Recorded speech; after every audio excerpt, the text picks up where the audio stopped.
नमस्कार.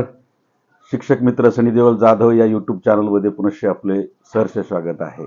आपण पेसा क्षेत्राबाबत पाठीमागे कंत्राटी तत्वावर भरलेल्या कर्मचाऱ्यांना मार्गदर्शन करणारा व्हिडिओ केलेला होता की त्यांचं भविष्य काय असेल आणि त्यामध्ये जे सूतवाच केलं त्याप्रमाणे या ठिकाणी काही घडामोडी घडलेल्या आहेत. शासनाने पेसा क्षेत्रातील जे 17 संवर्ग आहेत, संवर्ग म्हणजे पदे आपण त्याला मोघमपणे म्हणतो, की शिक्षक असेल, क्लर्क असेल वगैरे वगैरे असे 17 जे संवर्ग आहेत, या संवर्गाबाबत 11 फेब्रुवारी 2026 रोजी एक शासन निर्णय प्रसिद्ध केलेला आहे. त्या शासन निर्णयानुसार आता त्यांचं भविष्य काय असेल याबाबत या ठिकाणी आपण चर्चा करणार आहोत.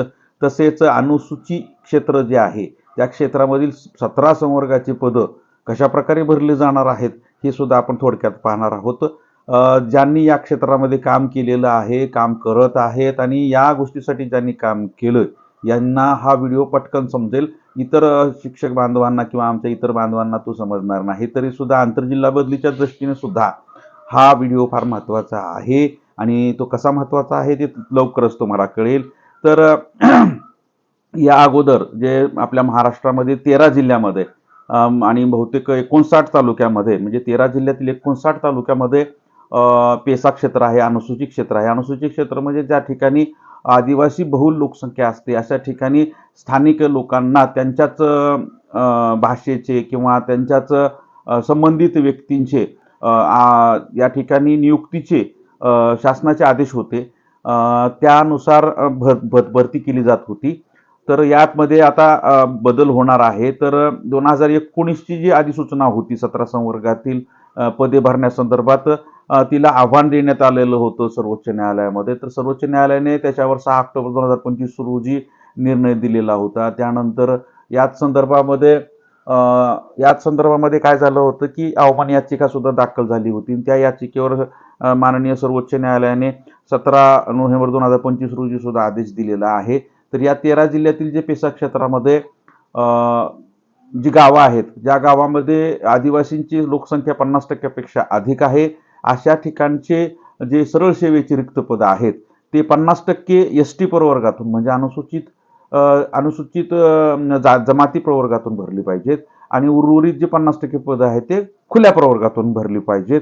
अशा प्रकारचा शासन निर्णय झालेला आहे. आणि ज्या ठिकाणी ज्या गावामध्ये आदिवासींची संख्या 25% अधिक आहे, 25 ते 50% आहे, अशा ठिकाणी सुद्धा अनुसूचित जमातीमधून 50% रिक्त पदं जे सरळ सेवेचे आहेत ते भरायचे आहेत आणि उर्वरित जे 25% पदं आहेत ते 50% जे पदं आहेत ते खुल्या प्रवर्गातून भरायचे आहेत. परंतु ज्या ठिकाणी आदिवासींची लोकसंख्या 25% पेक्षा कमी आहे अशा गावामध्ये अधिसूचनेच्या 17 अधिसूचित संवर्गातील कोतवाल पोलीस पाटील वगळून सरळ सेवेच्या एकूण रिक्त पदापैकी 25% पदे अनुसूचित जमाती प्रवर्गातून 25% पदे अनुसूचित जमाती प्रवर्ग वगळून इतर राखीव प्रवर्गातून भरण्यात यावीत व उर्वरित 50% रिक्त पदे खुल्या प्रवर्गातून भरण्यात यावीत. परंतु या ठिकाणी शेवटचा जो पॅराग्राफ आहे, तो शेवटचा पॅराग्राफ जो आहे तो फार महत्त्वाचा आहे.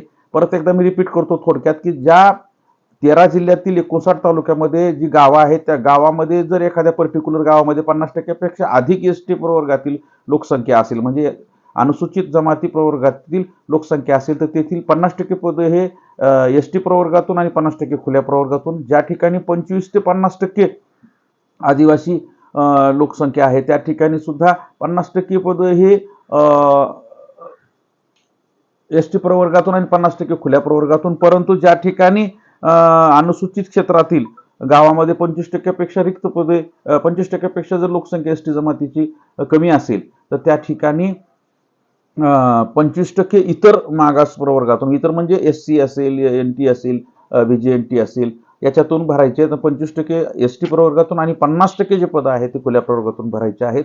आणि शेवटचा पॅराग्राफ फार महत्त्वाचा आहे की या क्षेत्रामध्ये एक नोकर भरती राबवण्यात आलेली होती, त्या नोकर भरतीवर स्थगिती आलेली होती.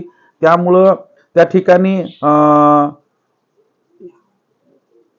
5/10/24च्या शासन निर्णयानुसार मानधन तत्वावर त्या निवड यादीतील लोकांना त्या ठिकाणी नोकरी देण्यात आलेली होती. आता त्यांच्या तून आणि ज्यांची निवड यादीत गुणवत्ता आलेली होती त्यांना देखील या ठिकाणी आता संधी मिळणार आहे. आणि म्हणजे ह्या दोन्ही उमेदवारांची आता सरसकट निवड यादी लागेल आणि त्यांच्या गुणवत्तेनुसार त्यांना त्या ठिकाणी नोकरी मिळणार आहे. अशा प्रकारचा सुस्पष्ट असा शासन निर्णय या ठिकाणी 11 फेब्रुवारी रोजी प्रसिद्ध झालेला आहे. यासाठी खुला प्रवर्ग कर्मचारी महासंघ तत्कालीन आणि आजचा शिवराज्य शिक्षक संघटना यांच्या पदाधिकाऱ्यांनी खूप मोठं या ठिकाणी योगदान दिलेलं आहे. आणि ठाणे, पालघर आमचे विनोद पवार सर यांच्या नेतृत्वामध्ये अनेक शेळके सर यांनी खूप या ठिकाणी मोलाची कामगिरी बजावलेली आहे आणि या ठिकाणी न्याय मिळवून देण्याचं काम केलं. त्या सर्वांचं ज्ञात अज्ञात आपल्या खुल्या प्रवर्ग कर्मचारी महासंघ आणि शिवराज्य शिक्षक संघटनेच्या पदाधिकाऱ्यांचे खूप खूप अभिनंदन. काही शंका असेल तर कमेंटमध्ये प्लीज कराव्यात. आणि हा शासन निर्णय आपल्याला डिस्क्रिप्शन बॉक्समध्ये त्याची लिंक मिळणार आहे. धन्यवाद. थँक्यू.